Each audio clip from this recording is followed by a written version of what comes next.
হায় আল্লাহ, আজ আমার বাংলাদেশের মুসলমানের সন্তান হয়ে হিন্দুদের মন্দির ঘর, পূজার ঘর পাহারা দিচ্ছে। আহা, কিছু টাকার বিনিময়ে এতই টাকার প্রয়োজন ছিল।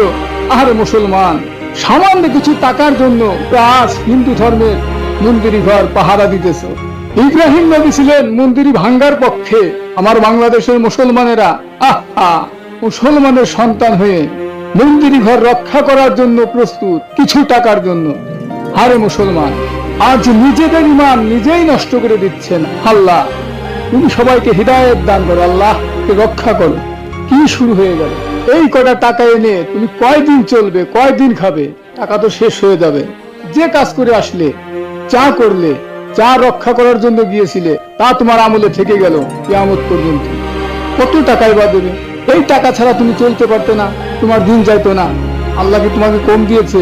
আহা, আজ আমার মুসলমান বলে দাবি করতে নিজের কাছে নিজেকেই ঘৃণিত মনে হচ্ছে। আরে মুসলমান, তুমি মাফ করে দাও, আল্লাহ মাফ করে দাও।